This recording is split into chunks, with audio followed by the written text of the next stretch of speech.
up, everybody? Welcome to The Stack. I'm Alex. I'm Justin. I'm Pete. And on The Stack, we talk about a ton of books that have come out this week, starting it off with this spooky Halloween the Tree. Oh, scary the way you do that, Alex. That's really good. I don't know what that accent was. That was the scary part about it. But we're going to be talking about Batman, The Long Halloween Special #1 from DC Comics, written by Jeph Loeb, art by Tim Sale.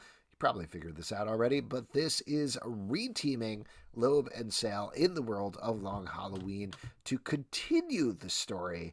The Halloween just keeps going. It's just like they keep doing, you can't hear this on the podcast, but I'm doing the drag it out symbol. The drag it out fingers. I gotcha. Yeah, it's good. Out. I could sort of faintly hear your fingers touching each other. Yeah, and I'll tell you what. what. You need to moisturize. I'll tell you what, not to sound overly negative, did a little feel like dragging it out.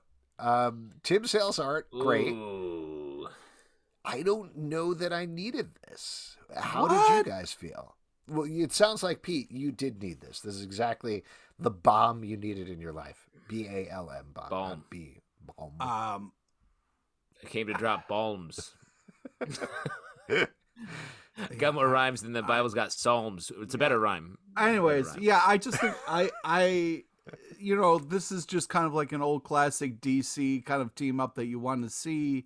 And it's, I like the way Batman looks in this and kind of the storytelling of it, the way the art leads the way with the paneling and stuff like that. This to me is kind of like classic DC fun. So anytime they want to kind of reunite for this, I'm on board.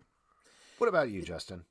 To me, like, the Tim Sale art is beautiful, but this is definitely, it's like a coda to the main series. This doesn't have a lot of standalone appeal outside of the art, which I think is amazing.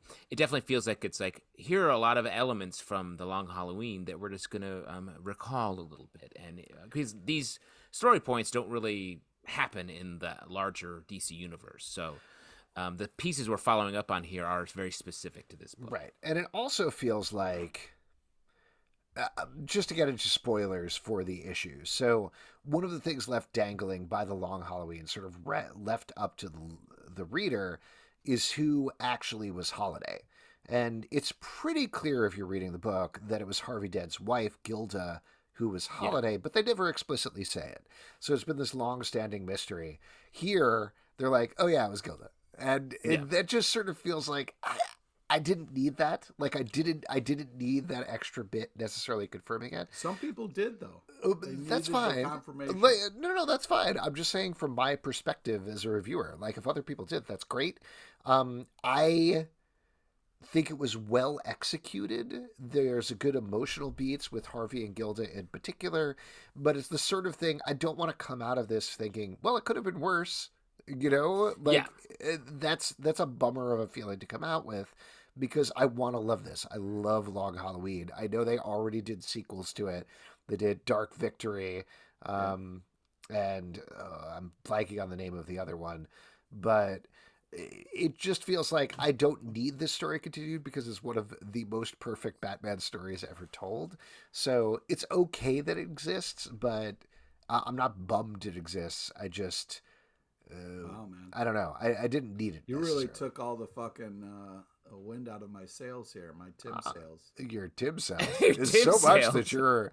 And people don't know this if they're only listening. Pete is actually 2 miles away from the microphone right now. Yeah, it's just, I was like, oh, man, what a great kind of like... Let's go back, and kind of tell another tale and kind of have a good team up and something that kind of makes you feel like a Halloween book, like Halloween is coming. Like this is such a part of that. And, you're just like, yeah, I don't need this in my life. But that's all right. That's Alex's opinion. And you listened to it with your Jeph Loebs and it took the wind out of your Tim Sales. Yeah, if anybody liked this or anybody needs this, that's fantastic. That's great. I am very happy about that. I am offering up my opinions as a comic book critic on our podcast. A journalist. Yes. Just real quick, let's say journalist. A lot of credibility there. Let's not. Well, Yeah. let's talk about something I'm sure you loved, Pete. Inferno #2 from Marvel. Oh no! Wow. What is Can with this start? We should change the order. Can we change the order real quick? Man, we're just fucking bad. The real Written by Pete poking order. Written by Jonathan Hickman, art by Stefano Caselli. This is continuing Jonathan Hickman's big final story on X-Men, picking up on the cliffhanger of the last issue where Destiny is back alive despite Moira McTaggart, Professor X, and Magneto's best efforts to keep her from being resurrected. Here we flash back in time and see exactly how that happened, leading up to a new status quo for the Quiet Council. So I'll tell you what about this one. Love the history here. The emotion between Destiny and Mystique is awesome. I'm Really still cool. not 100% sure why this is called Inferno, though. Well, yeah. There's more though, right? Inferno's not over. Yeah, there's more. There's more So, issues. There's more to burn. You know, a lot of times when you're building a fire, you got to get the kindling out. You got to get the wood ready. You got to scrunch up the newspapers so they're tiny balls. That's where we are. We're You gotta scrunching go. up newspapers. Where's the matches? Hey, where's the matches, honey? Where do we Yeah. leave the matches? I can't find them.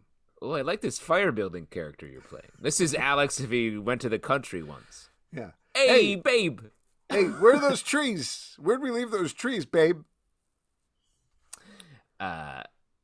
Yes, this is.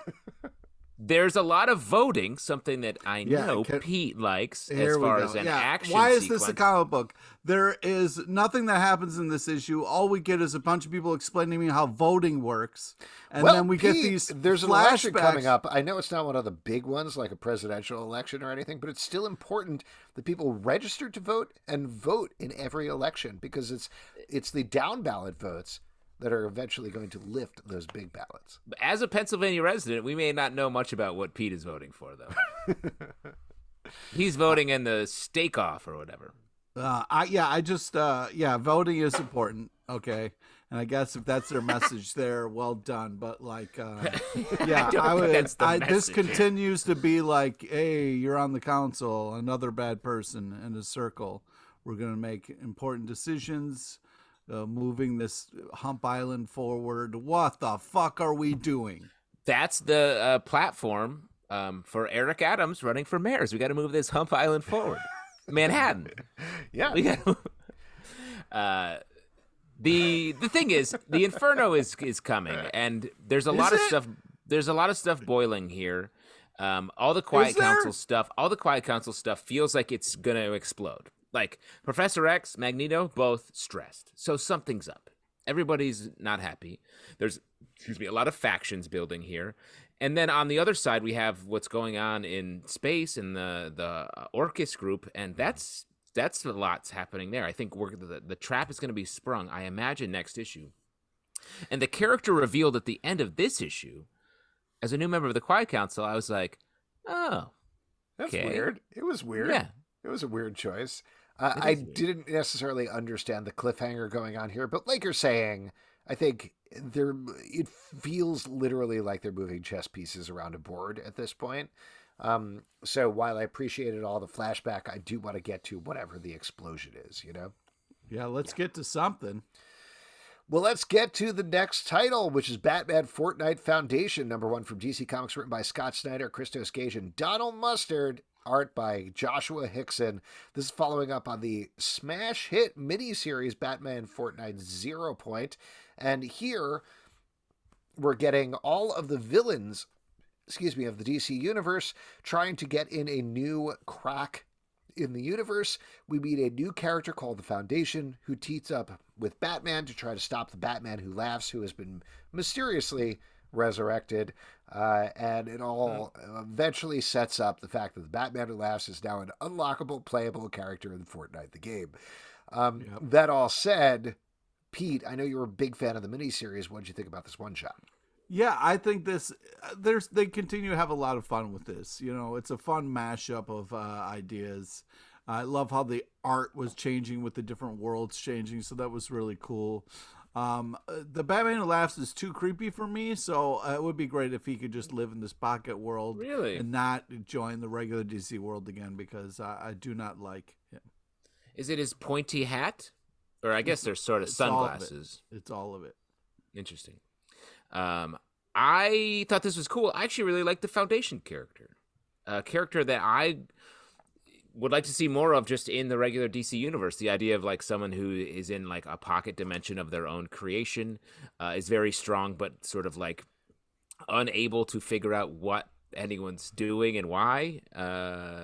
Great catalyst for the DC universe, perhaps. Yeah, I like this. I think the real standout for me was the art in this book. Joshua Hickson's art was awesome throughout. Yep. So good. Really liked it.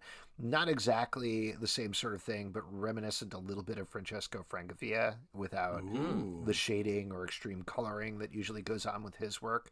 But it didn't necessarily have the emotional hook of the first miniseries, which was Bat and Cat, and that was so strong and so awesome throughout that. But at the same time, these crossovers are so much better than they have any right to be, is essentially what's going on. Yeah. Next up, let's talk about House of Slaughter, #1 from Boom Studios, written by James Tynion IV and Tate Brombal, art by Chris Shehan. This is the first spin-off of Something is Killing the Children. Here we're focusing on our main character from that series, quote-unquote brother, basically another member of the House of Slaughter. We get a little bit back into time with him, as well as what's going on with him in the present, what mission he's running. I thought this was phenomenal. Agreed. Really great. Yeah, I mean, I loved everything about this. The art continues just to be absolutely bananas. The little glowing owl was adorable. It's cool to kind of see the other side of it. We've been with the main set of characters in this book, so it's nice to see. We kind of got the introduction of the House of Slaughter, but like to see kind of other factions of it and how it works, and kind of like what kind of school this is pretty interesting and pretty cool. So yeah, this just continues to be such a kick-ass series. I'm so glad for all the success it's having. Yeah, I mean, this feels like they've successfully built a like creepy Harry Potter-esque little universe here that I'm dying to explore. Like the sort of the way they capture. They have their own little personal monster.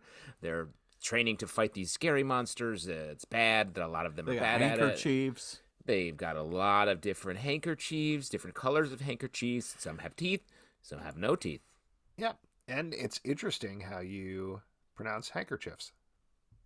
Handkerchiefs? Yeah. You guys don't pronounce it handkerchief? What? No, they're the handkerchiefs. Handkerchief. They're the most important hankers. They're the handkerchiefs. Regional differences, I guess. I guess so. Nah. Task Force. How many handkerchiefs do you have? None, but I have several handkerchiefs. Task Force Z, #1 from DC Comics, written by Matthew Rosenberg, art by Eddy Barrows. In case you couldn't figure out from the title, this is basically a Suicide Squad led by the Red Hood, but with a bunch of dead villains who are resurrected using a formula. If they go crazy, they're going to start biting and eating people, but they got some chemicals to keep that at bay. Pete, what'd you think about this one? I think this is just kind of like a fun zombie teamed kind of thing. I thought this was kind of like a classic DC comic. Great writing, amazing art. I think it's creative enough to like to be different enough. So I think this is cool. Love to see Crazy Quilt out there, especially at this time of year when everyone's working on their own personal quilts. It really feels topical. The premise of this book doesn't make a lot of sense. But I will say the book does a great job of being like, so let's just have some fun. Yeah, let's just. And so I'm here for it. I like Matt Rosenberg's writing, and the art's good. Bergie. I definitely spent a lot of the book wondering whether it was in continuity or not, and ultimately I think it is. Maybe? I think it is too. I wanted it to be more of a zombie book. Yeah, and maybe that's what it will become eventually. Yeah, it'll get there. Feels like they don't have a lot of great control of the zombies biting. So I think we could definitely get a zombie sitch on our hands here pretty fast. Potentially. Next up, The Harbinger, #1 from Valiant Comics, written by Collin Kelly, art by Jackson Lanzing. After a long time away, we're finally getting a Harbinger title here. We got Peter Stanchik, wakes up, has no memory, finds a world with a Psyot town, very different from Mutant Town back in the day in Marvel Comics. But he explores there, tries to figure out what happened to his memory, and clashes with a bunch of people. I really like this quite a bit, even though I'm a bit behind on Harbinger continuity. But what did you guys think? Yeah, I really especially love the art. You get a cool character, Cece, in here. I like those kind of like moments. There's a lot of big over the top moments, but there's also a lot of cool small moments in the book, and they do that really well. I love this as a number one, kind of like really getting us up to speed with everything, setting things up in an exciting way and kind of the last page gets you pumped for more. I agree. This is a great comic. I'm excited for this. Yeah, I like this a lot too. The story's really nice, really well written, great like interior monologue happening throughout, and like Pete said, the art's really good. This feels like a great way to reboot Harbinger, something that's happened before, but I don't quite know what happens at the end of this issue, but it seems scary. I agree. Let's move on to another scary book then. DC versus Vampires, #1 from DC Comics, written by James Tynion IV and Matthew Rosenberg, art by Otto Schmidt.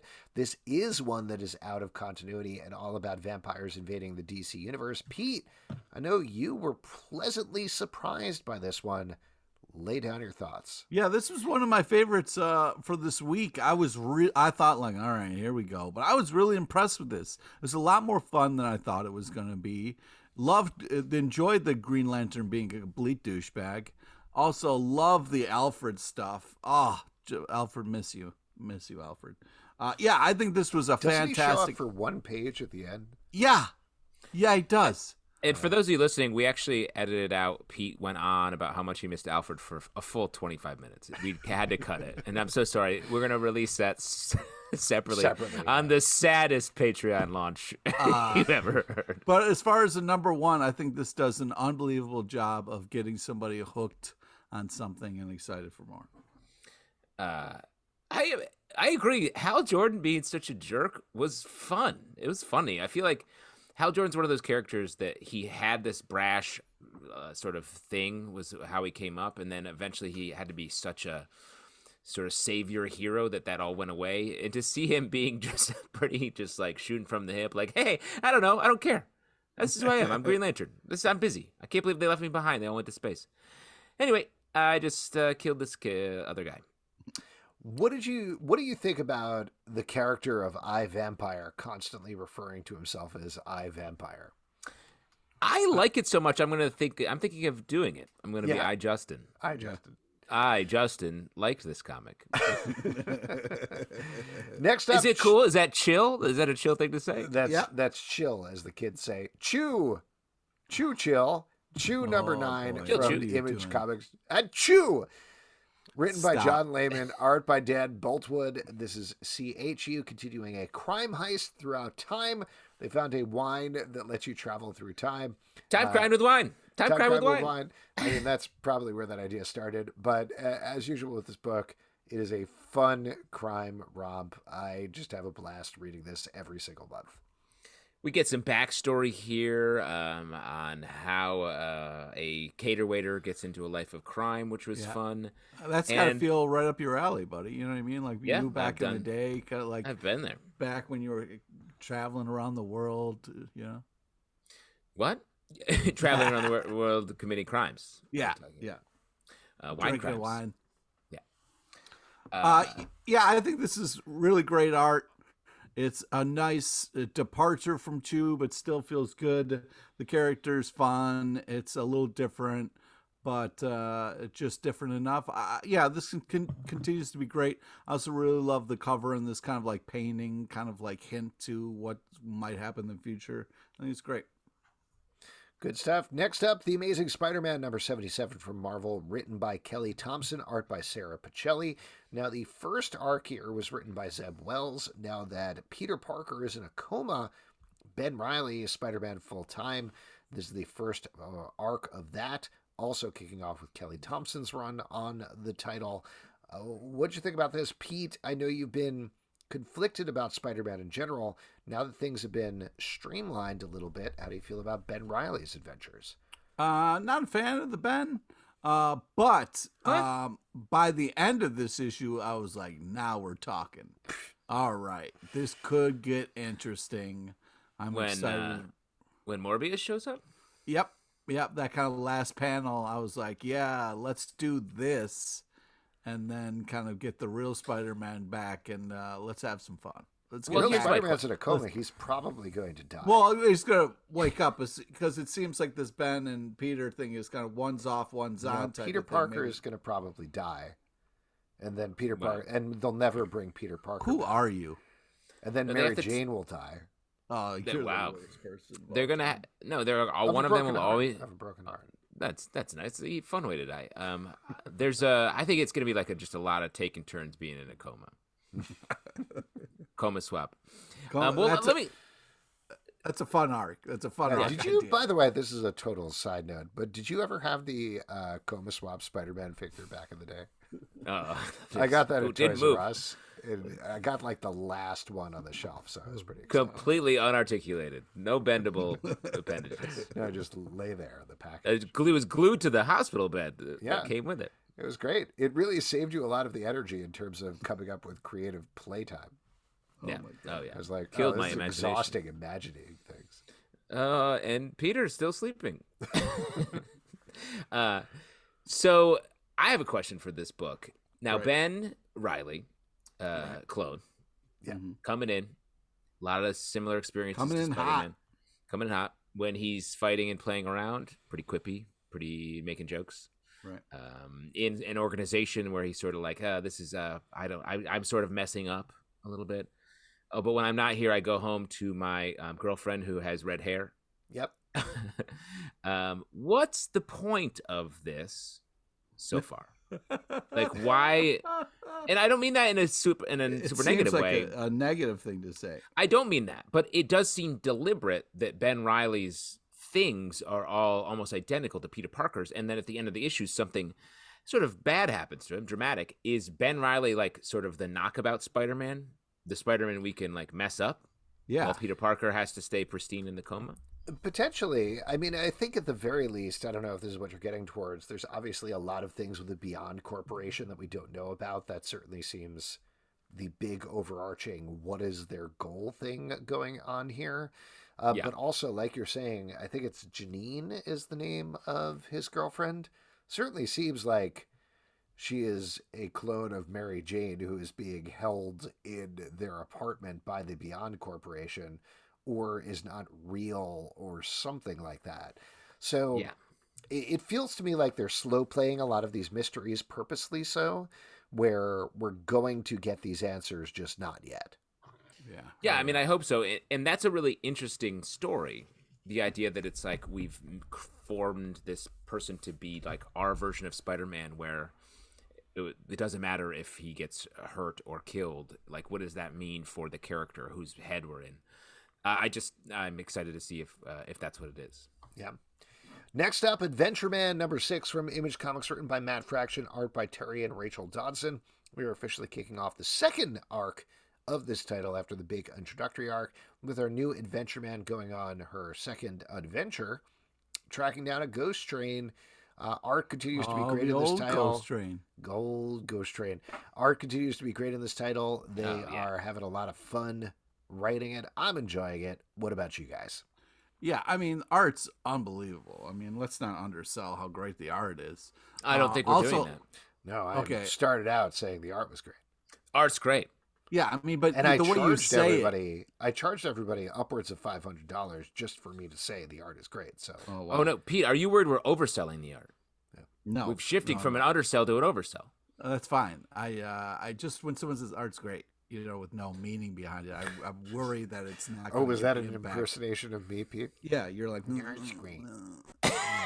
So, anyways, I think we should. What we should do is start just selling the art on the side, make a little money. Yeah. Oh, you're selling other people's art. Underselling and overselling. Is this a good time to mention we're selling NFTs of Adventureman number 6? Oh my god! Yes, that's perfect. Also, you know what NFT stands for? No fucking thanks. Anyways, okay. Stop. Yeah, this isn't. Dr. Z. Dr. Z is checking in. Yeah, also a lot of great back matter in this issue. This is just fun. It continues to be fun. I think they're doing a great job. I agree. I agree with all of the fun talk. This book does feel like this went on a long hiatus recently and just came back. It feels like they've been holding in a lot of this fun energy, and it's coming back in a big way here, both in the art style, which let me just say the art is good, pretty good, and the writing as well. Oh, how did I sell that? You didn't sell it. You didn't sell it at all. Okay, take two. Try I think like the this. art Try is saying it like, yeah, it's good. Yeah, there you go. That's what you sound like. Yeah, it's good. This art is pretty good.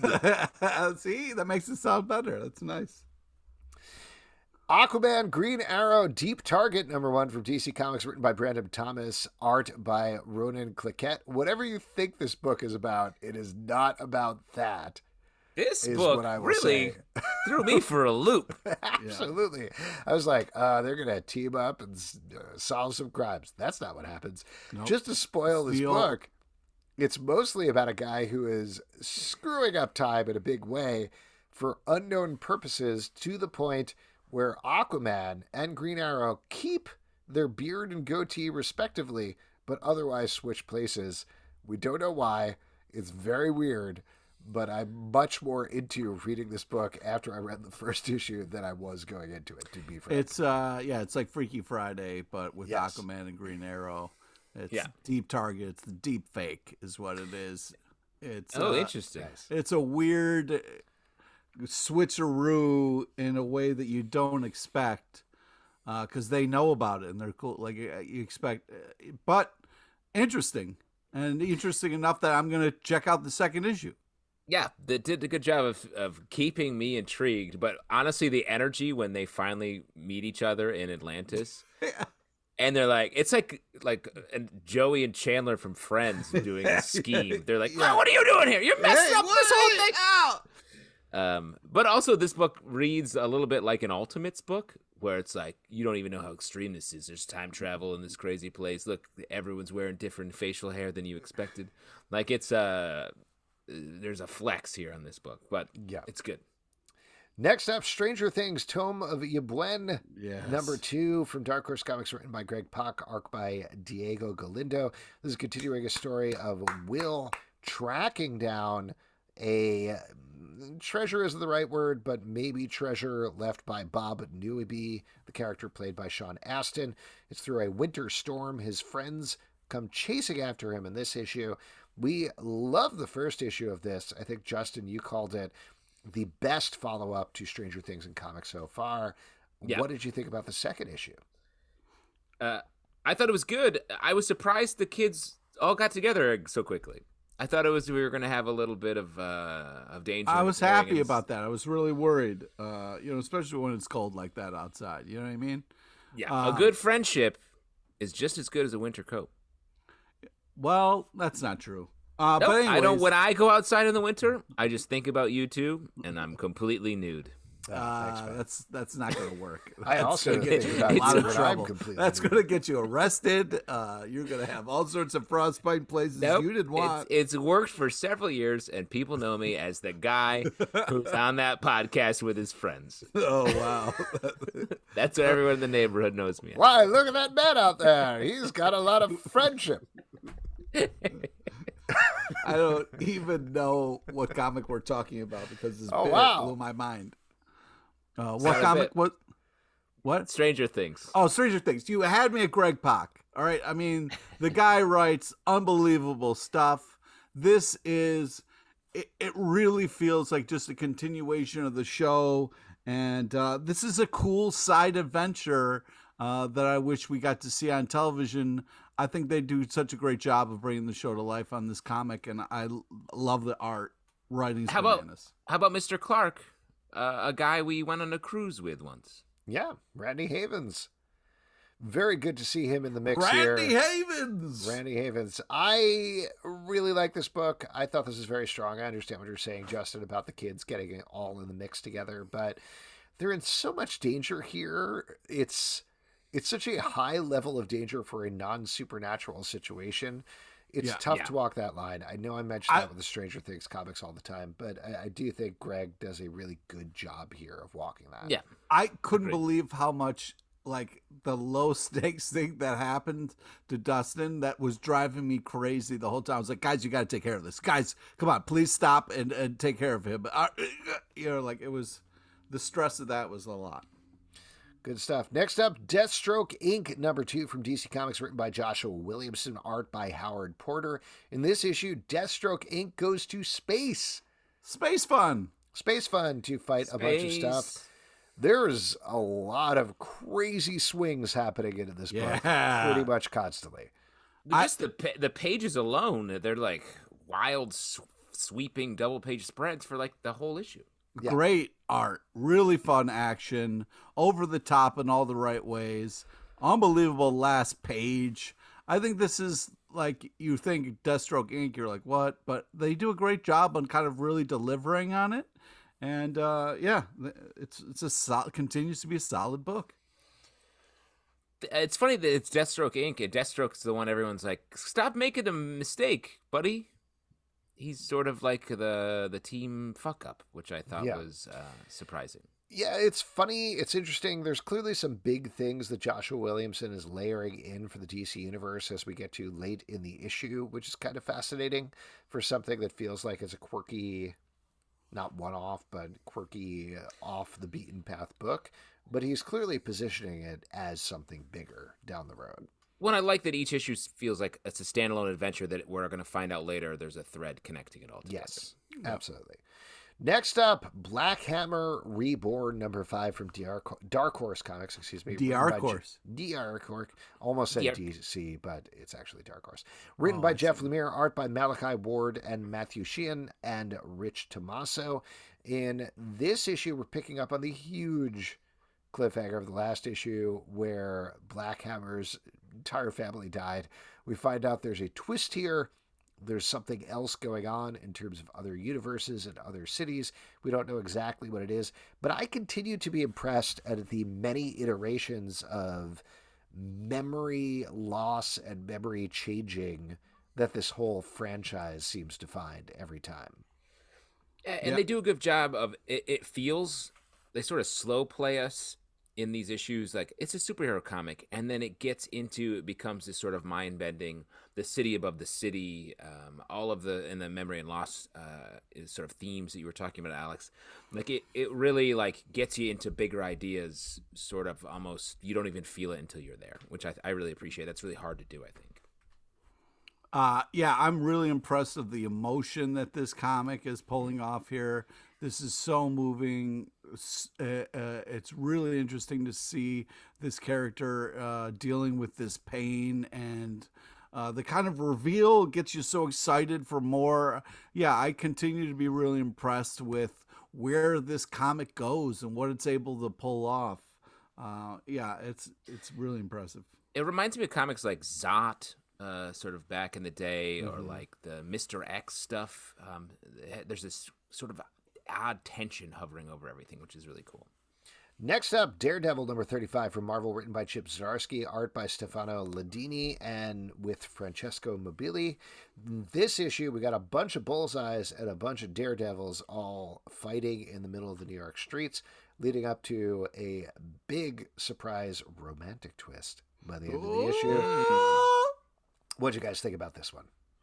I like this book a lot. I think the Chip Zdarsky's really leaving his mark on the Daredevil side of the Marvel Universe and like throwing a lot at the board, and it feels different, despite the fact that it's some similar elements. Daredevil like having to atone for a crime and actually going to jail and going to court, all that, in conflict with cops, which feels like it's been going on for a while. It feels new, and the way that he's been able to bring in like a bunch of Bullseye clones at the same time we're still having the pathos heavy Matt Murdock. It's great there's no Foggy Nelson here to really mess things up. Oh, go fuck yourself. You had to ruin this for me.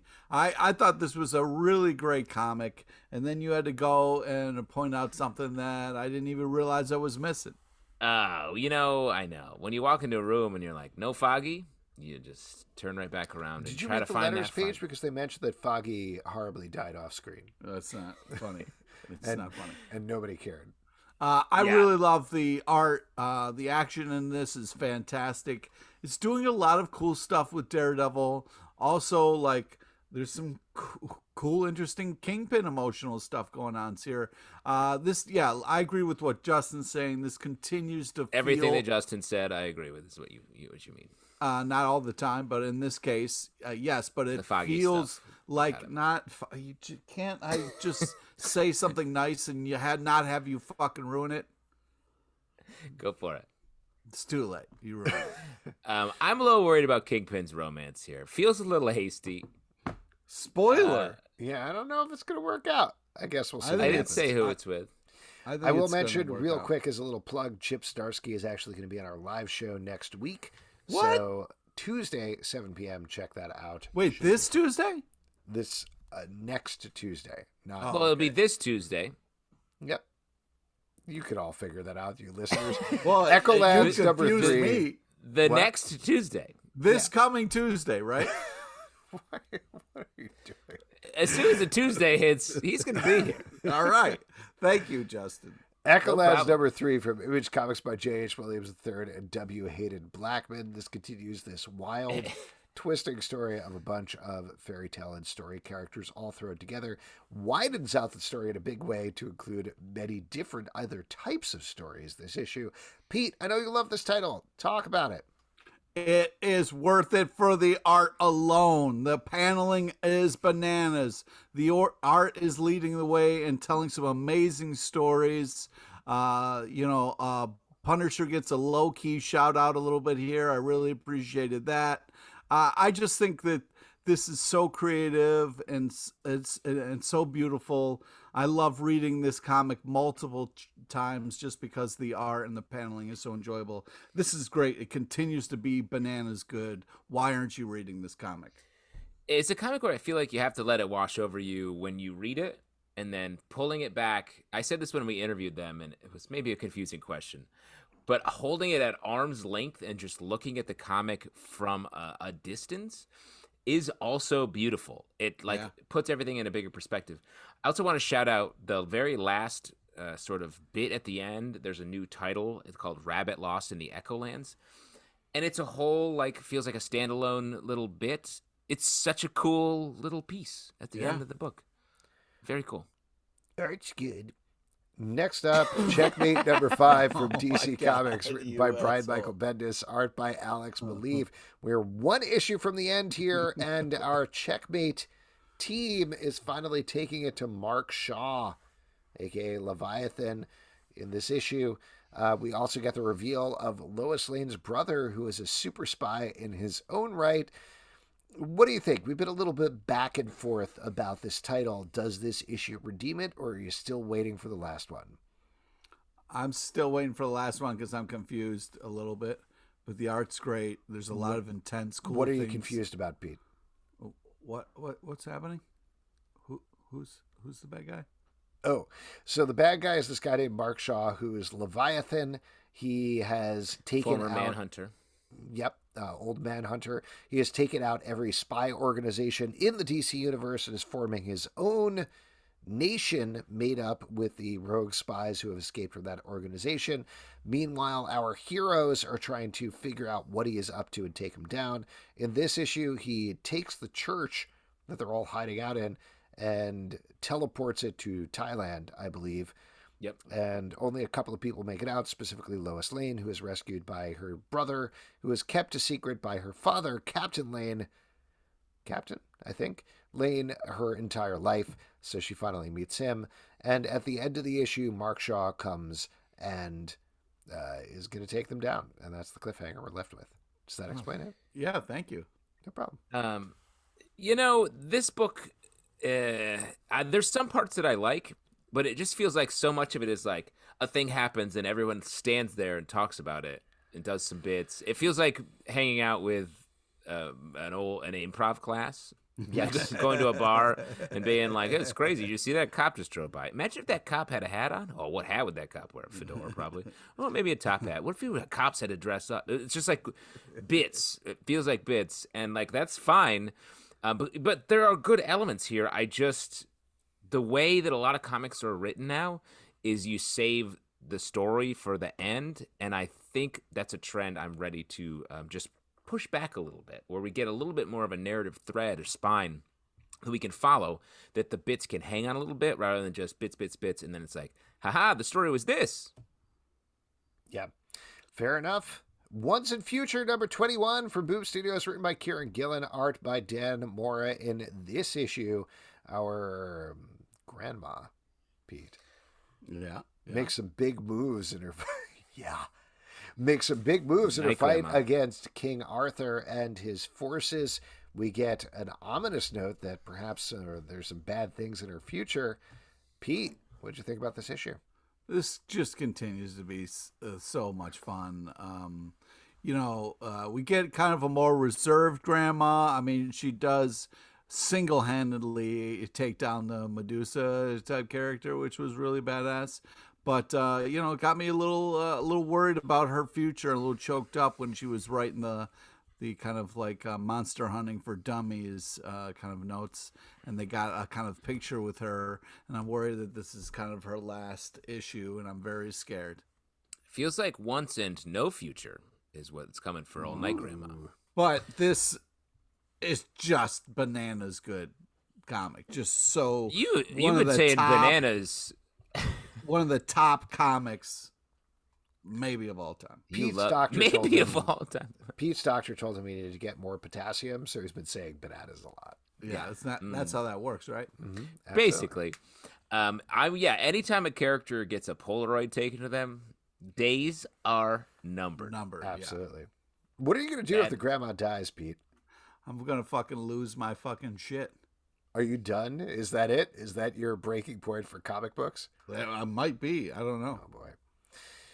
Well, we'll find out soon if we have to say night, Grandma. Next up, Aquaman, The Becoming number 2 from DC Comics, written by Brandon Thomas, art by Diego Olaturge and Skylar Partridge. In this issue, we are following Jackson, is the name of the new Aquaman, I believe. And he was heavily hurt at the end of the last issue. In this issue, we follow mostly Mera as she keeps him hidden. There's a great twist halfway through this issue that I thought was such a neat narrative trick that I liked quite a bit. But what did you guys think about this one? I think this is a really cool story. Love the action and Mera slapping people. I think it's a great art. I continue to enjoy this. Yeah, the art sort of it toggles between like almost Mark Bagley-esque sort of classic superhero stuff and a little more sort of flourishy art, which I think is cool, especially for this Aquaman book. I really love the Aqualad character. And like you said, Alex, the little narrative twist I thought was really cool. Next up, Dark Blood, number 4 from Boom Studios, written by Latoya Morgan, art by Moises Hidalgo. This issue is continuing a time-jumping story of a character who has gotten relatively undefined powers, I think, as he deals with racism in several different eras, including World War II. This book is gorgeous to look at and fascinating to read. What do you guys think? Yeah, I am continue to just be very moved by this book. The use of colors for the different time periods is great. There's a lot of like really amazing action and different kind of like sequences that they kind of show the action through the paneling. It's very impressive. I can't say enough about the art design and the kind of the way the story has been told, because there is these different time periods overlapping, but I'm not confused by it, which is so great.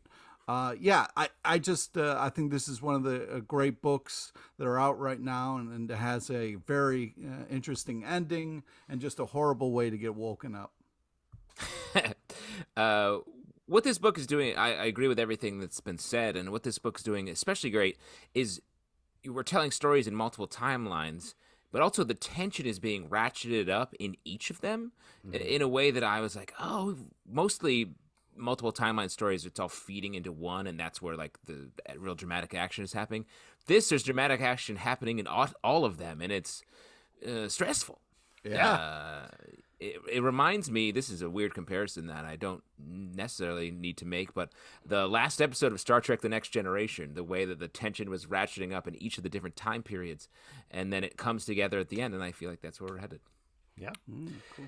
Last but not least, Black Widow number 12 from Marvel, written by Kelly Thompson, art by Elena Casagrande. In this issue, we have our little Black Widow team, which includes Black Widow, White Widow, Hawkeye, Bucky, and another character I'm blanking on the name of, all teaming up together to go on a mission. There's a twist at the end where we see an old enemy of Black Widow.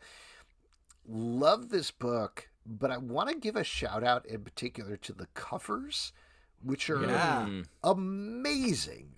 Absolutely amazing. This issue, the one that they tease for Black Widow 13 right at the end there, is stellar. And I feel like I'm not really struck by covers that much anymore. Mostly they are relatively straightforward. These are really good. Just absolutely gorgeous art here. The other characters are Spider-Girl and that's Lucy right. Wen, I believe. I don't know what her code name is, but that's who she is. And the covers are great, and the story's great. It's this heavy, emotional Black Widow backstory where she was sort of placed in this undercover or sort of almost witness protection situation, and she had a guy that she loved, had a kid, and it's messed her up because now they're gone. She's hidden them away, or Bucky's hidden them away, and she doesn't want to know where they are, keeps testing him. So dealing with all this emotion, while this great action story is playing out, everyone gets to wear some cool clothes and go dancing in this issue, which I thought was great. Yeah. But let me ask you, the current backstory of Bucky and Nat is that they were in love with each other. Yeah. Right? And then they got Black Widow's memory was wiped. Mm-hmm. And he knows everything. She knows nothing about their relationship. So with that context, this book is doubly heartbreaking because you got Bucky there, taking care of her. At the same, still loves her, presumably. At the same time, she's super upset about this other relationship she can't have anymore that she had a kid with. Yeah. It's heartbreaking. By the way, the cover artist is Adam Hughes, but I think that checks out. Yeah, that definitely checks out. Checks out. But the coloring of the covers in particular is so different for him. Is usually I feel like he does very darker, bright stuff. This is very dark, lots of reds, lots of blacks, of course. Great. Looks really good. But great book. I just can't say. Nice tight little package, right, Pete? Yeah. That's it. I also I just want to say the right end. This is phenomenal. Here's a character we've seen a shit ton of stories with, and it's just feels great, feels new, but feels like the character. I'm really impressed with the art and the storytelling in this. This is a fantastic book, and I wanted to quickly give a shout out. We were reading a bunch of Wonder Girls. Wonder Girl number 4 continues just to be a badass story and amazing action and art and fun bit about a flying horse. Great to hear it. If you'd like to support our podcast, patreon.com/comicbookclub. Also, we do a live show every Tuesday night at 7 p.m. to Crowdcast on YouTube. Come hang out. We would love to chat with you about comic books. iTunes, Android, Spotify, Stitcher, or the app of your choice to subscribe, listen, and follow the show at Comic Book Live on Twitter, comicbookclublive.com for this podcast and many more. Until next time, we'll see you at the comic book shop. Great art. Nerd.